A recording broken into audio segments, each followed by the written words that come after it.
Hello, you're watching Our Voices. Today we commemorate International Women's Day. This year's theme is Generation Equality. I'm Ayen Bior with Hayde FitzPatrick and Auriane Itangishaka.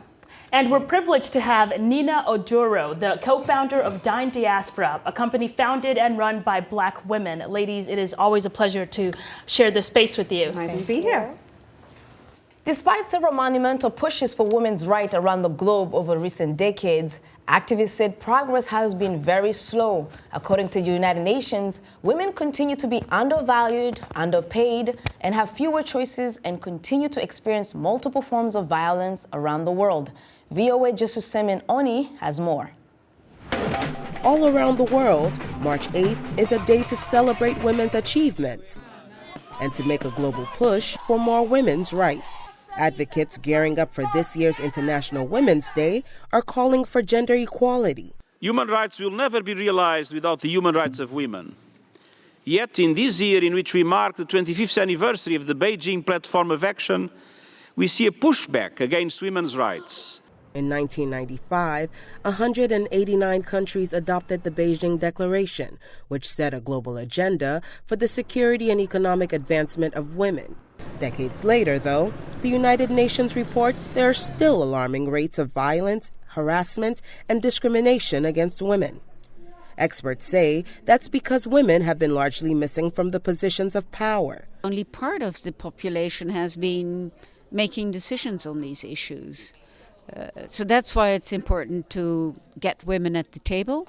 And, you know, as I said before, it's not rocket science. We have to invite them and we have to give them votes. A report by UN Women, Plan International, and UNICEF shows there have been some gains for women and girls, mainly in the areas of education, but it's not enough. We're looking at health, we're looking at education, we're looking at risk of violence, we're looking at menstrual hygiene. There's so many dimensions, and I think when you look at that as a composite, there is no country around the world that has achieved equity in all those dimensions. The report highlights sub-Saharan Africa as of most concern. We look at the rates of child marriage, which have actually improved a bit from 1 in 4 to 1 in 5. The majority are in sub-Saharan Africa. Same thing when it comes to the primary to secondary transition of school. You still have the lowest numbers in sub-Saharan Africa of girls staying in school and achieving the skills that they need to succeed in life. It will take good governance to address the issue, says retired Ambassador Philip Carter. You can't ignore 50% of your population expect to grow in terms of economically, socially, peacefully. The road to gender equality is long, but activists say with more engagement from governments and communities, it can be reached. Jesus Oni, VOA News, Washington. Jesus Oni there with a look at the state of women in 2020. So ladies, for those of us who are old enough, and for those of you at home who are old enough, take yourself back to September 1995. Where were you? What were your hopes and dreams? And how has your life changed since then? Because as we just saw in Jesse's story, that was the same month that we had this historic women's conference in Beijing. So what were your hopes and dreams, and have those been realized? I, for one, and I know when you said old enough, you were referring to me. I was at home. I had just finished high school in South Africa, and when this conference was going on, I had no clue that this was even happening on any global arena. In South Africa, we were on the cusp of, political change, but it hadn't yet filtered down into economic sort of freedom for us. It was post-1994. All you as a young person can see is what is happening right now in your life, right in front of you. Mm-hmm. And in front of me, I had financial difficulty. I didn't have a job. I didn't yet have an education. But things turned out well for me because a whole lot of stars aligned, and I did get to reap the benefits of freedom. I benefited from not just in education, economic opportunity from the equality, and I benefited from affirmative action. And there's a lot of individual success stories like yours, Hayde. But the fact of the matter is that there's a lot of women on this earth who still struggle to even just go to school. Yes. And Auriane, I'm sure. I mean, for me back in the days, I was still young. I was a young teenager, but it was the time where the Beijing conference was being made, and during that time, there was a lot of uproar, wars in the Great Lakes region, Burundi, Rwanda, and that region. There was so much war going on. I was in exile in Kenya, but now that I look back and I look at what the Beijing conference did for us in the region, is that politically speaking, we are reaping the benefits of what was signed back then in 1995, because now you can see that politically most of the governments that were doing war at that time could actually begin to implement the laws that would allow women to be at the decision-making table. And so when I look back and I realize that, wow, sometimes it could take a very long time to trickle down to the regular average people when we have these global conferences. And I appreciate the fact that, years later, we can see that, women are getting into political spaces and ensuring that wars are less and less on the continent, and I think that's a great thing. I tend to be a pessimist, I think, in this entire conversation. When you realize things like, the richest men in the world, the top 22 richest men in the world have more wealth than all of the women in Africa, you really see this inequality that's really global. And Nina, I'm glad to have you on the show because I think that you really represent what the Beijing conference wanted to accomplish, which is, having more businesses run by women, having more women in, politics or in medicine. I think that you, as a woman who founded a company owned by Black women, I think that you really represent that. And I just wanted to hear, your reaction to this conversation. Yeah, it's interesting because back then I didn't know that I would be that woman that you're talking about, that I would be an example of what was wanted to be achieved by gender equity and by women gaining more. And at that time, I was a young 8-year-old girl that had just come to America from Ghana. And what I had seen was women in my family that were exemplifying some of those examples of what women should be. My mother was, really big in political activism in Ghana. My grandmother, though, had never gone to school in her life. And so to think that the inequality that she had seen had changed over a generation and then had translated to me to be also able to travel and grow up in a country where I had more access to education than she ever had is tremendous. 3 generations down. And then now I get to have my own business that helps other women and helps people that are traditionally underrepresented.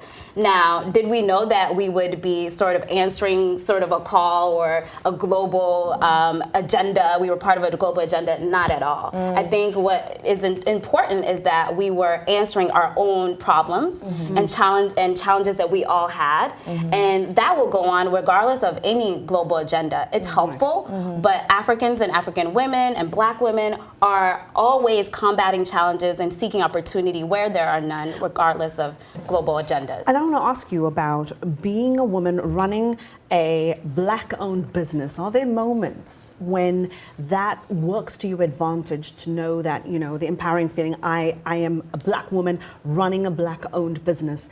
But are there times when that can also be a burden, where you just want to be a woman business owner? How do you navigate those sort of 2 labels? So it's interesting because we're very proud, and me and my co-founders were all Black women, Black African women. And was that a conscious decision? I would say it was not a conscious decision as much as it was part of our traditional networks lended themselves to that. To be in a space where we were always connected with other African women, and it's design of the United States, who you socialize with, who you network with, how you how you move around in society is usually a lot informed by race and class. And so by that we were connected. And to answer your question about do we want to step back sometimes about that visibility, our whole company is positioned around being African, being Black, and being a woman. And when we face those moments, especially I think with gender, it comes up a lot.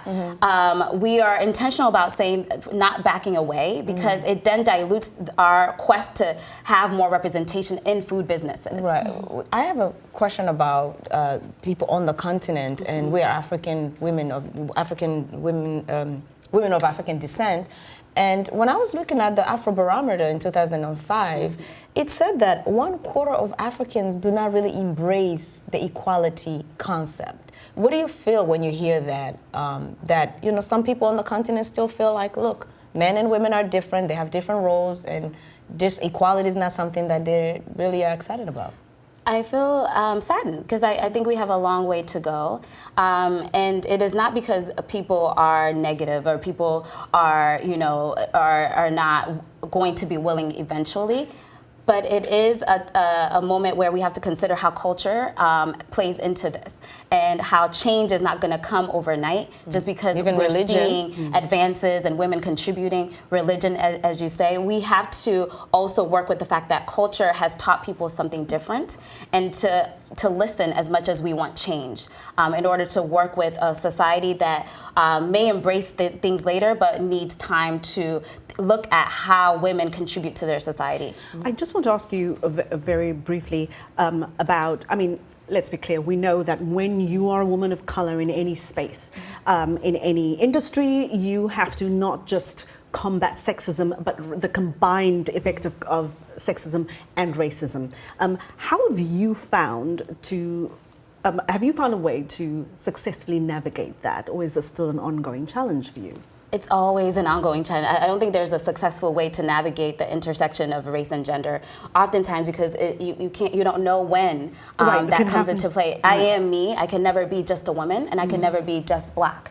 I've always known myself to be a black woman, and as much pride as I hold in that, in society, in places where I may not be welcome, I may not be seen as the best. I might not be seen for what I've achieved.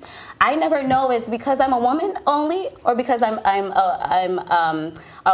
black, and those two things together I have to take as whole because I'm a whole person, and we have a long ways to go with that intersection and people understanding that if women get an advancement, if women are empowered, that does not mean that race is also with that we have to consider all the different elements of what makes someone. And the experience is different for people of color. Exactly. That's so interesting that you're saying that. You never know. The racism always catches you off guard, no matter how prepared you think you are for it, especially more so if you're a woman. Exactly. Well, we have to take a short break, but we're going to hear a lot more from you, Nina, after the break.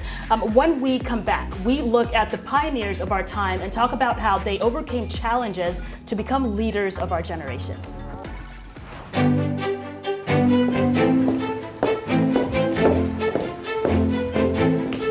Being part of Our Voices is about more than just sitting here and talking about women's issues. It's about listening to them and bringing their opinions to the table and making sure their voices are heard. Because our lived experiences, our stories, and our voices will help shape the next generation.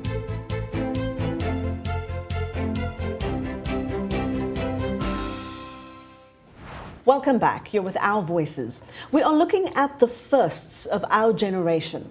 African women who became the first to make history in their field.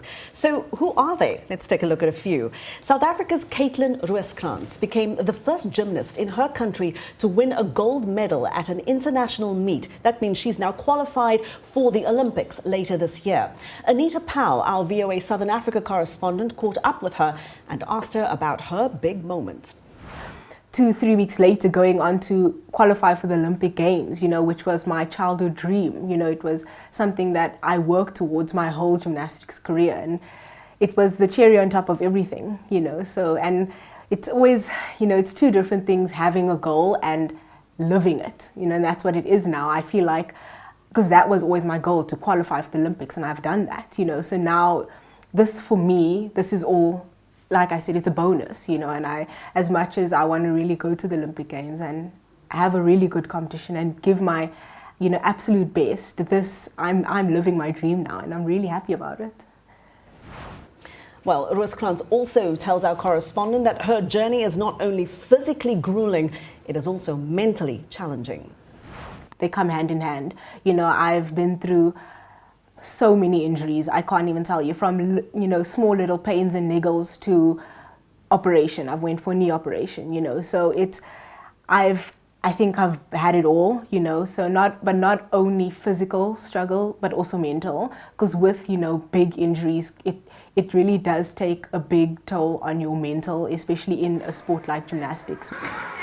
That's right, Hayde. There's a group of women in Kenya who could certainly relate to that. You're looking at the Team Lioness, Kenya's first all-female Maasai Ranger unit. The group of 8 women will protect wildlife in the greater Amboseli, Tsavo, Kilimanjaro region. Now, while they have set out to fight poachers, they also have to combat cultural norms that discourages women from male-dominated professions. Our community holds the view that women and girls are the weaker sex and that girls could only do menial jobs and housework, which includes only raising the family. But over the course of time, we have been showing and telling them the importance of women being rangers, just like the men do. Speaking of male-dominated professions, here's another woman in Chicago, Illinois. This is Maria Russell. She became the first Black woman this year to earn a Michelin star. She told Essence she is honored and overwhelmed, but she is also baffled it took this long to break that barrier. And I have to say I completely agree with her, because I'm always conflicted when I see these first of our generation, women who are just now getting a gold medal or just now getting a Michelin star, which is the pinnacle of success when you're a chef.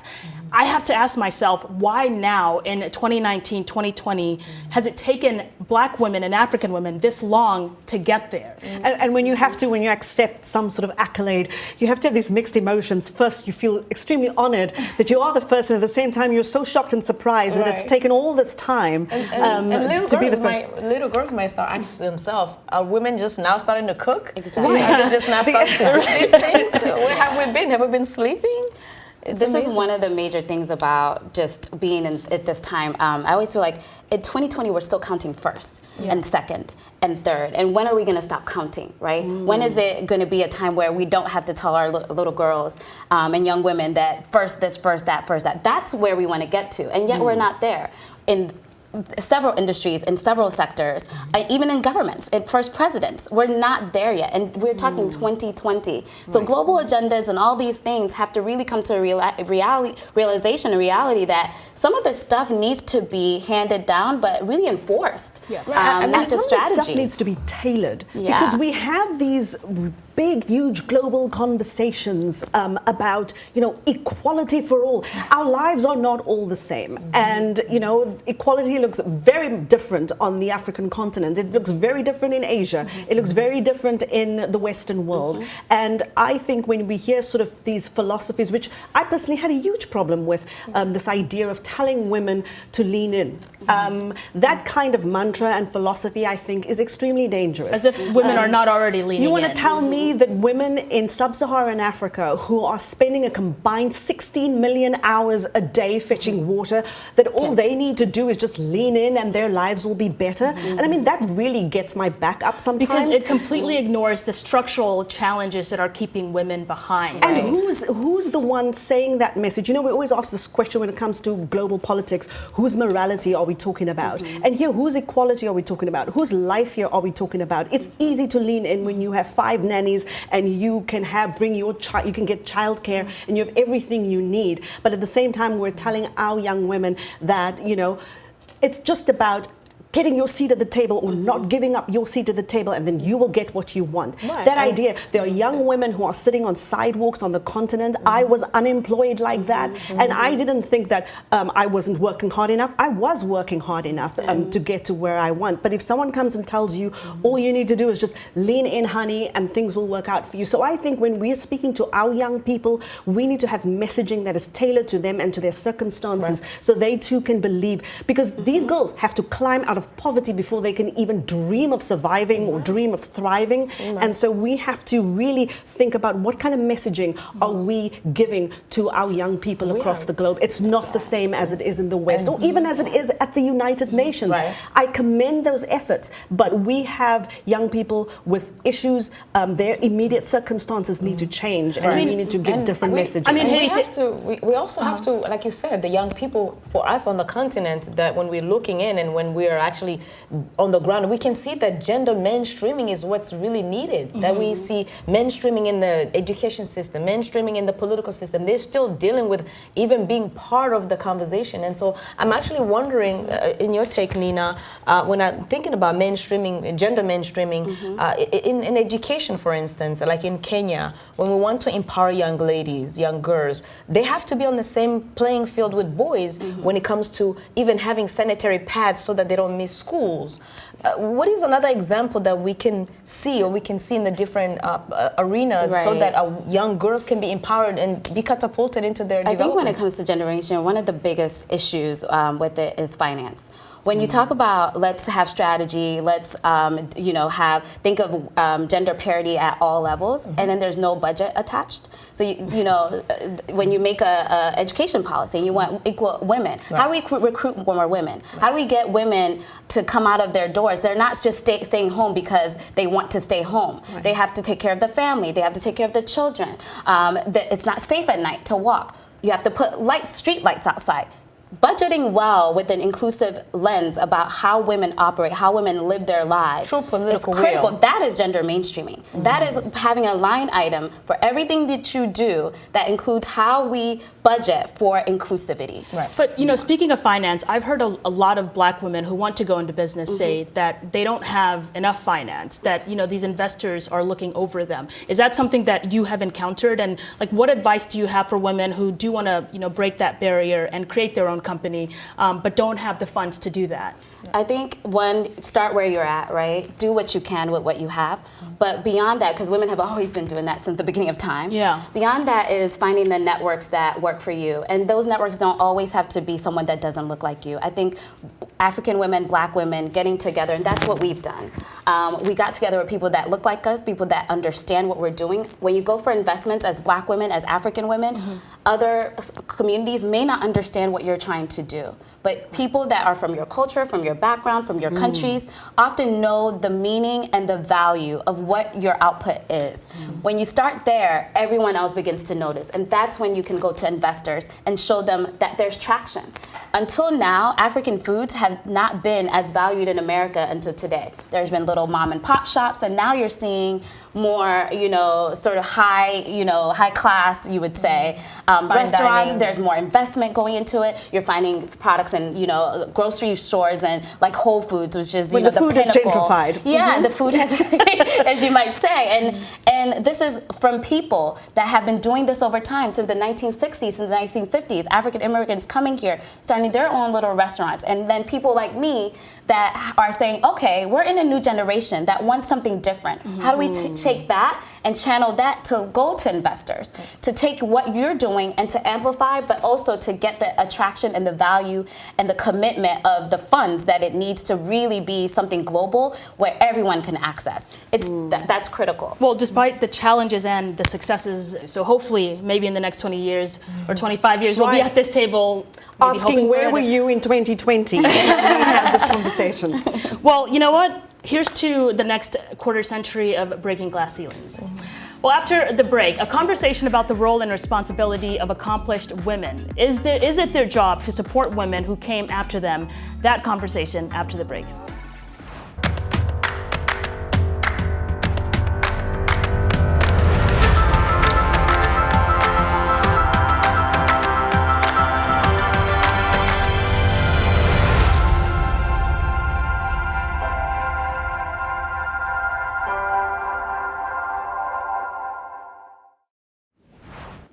Welcome back. You're with Our Voices, and happy International Women's Day.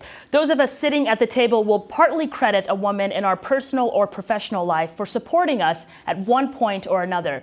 But I wanted to know how much responsibility accomplished African women have in pulling others up. Take a listen. You recognize globally, women are telling their story, are pushing back, and are organizing. And through that, we're not only healing, but we're gaining our agency, right? We're fighting back, and we're doing it with a united front. So some of it is, yes, it's going to take on political forms. Some of it is going to be very personal in our families and in our communities, going through that healing process. But I feel all of that is preparing us for the future and for what's to come. Amira, millions of young women will be watching this program. What is the one piece of advice that you have for them? It's hard to narrow down to one, but I do believe in finding your voice, honoring your ancestors, knowing that you have within you the power literally to change the world, and doing all you can to unleash that power.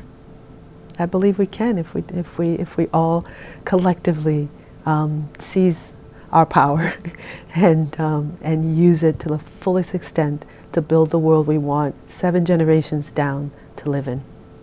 Oh, that's beautiful. Thank you. So an interesting fact, I actually met Amira Woods in 2011 when I was a young intern here in DC, and I totally looked up to her. So it's really great that our stories have kind of come full circle now. Right, and there were many people I looked up to, but the people I am probably most grateful for, and the women I am most grateful for, were the women who didn't believe in me.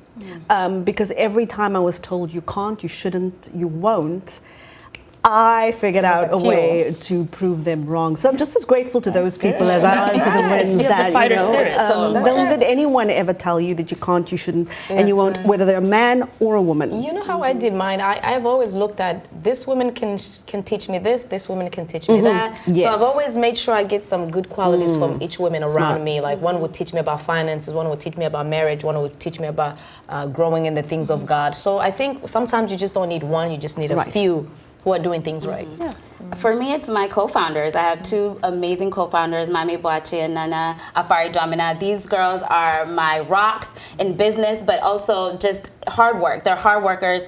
We all come together, and as partners and as women that come together, I think society always wants to tell you we can't do it together. We can. And as Black African women doing this work, supporting others in our field, it's critical. That's so important. Well, Dine Diaspora is a very exciting company to watch, so we will continue to do that. So who's a woman who has inspired you? Who's a woman who's encouraged you? Let us know. Our handle is @VOA Our Voices, and you can find us on Twitter, Facebook, and Instagram. Well, that's all from us today. A special thank you to Nina Oduro, an entrepreneur and co-founder of Dine Diaspora. Thank you so much for being here. Thank you. Thanks for having me. Thank you for coming. On behalf of my colleagues and on behalf of the Voice of America, thank you for watching. Good day.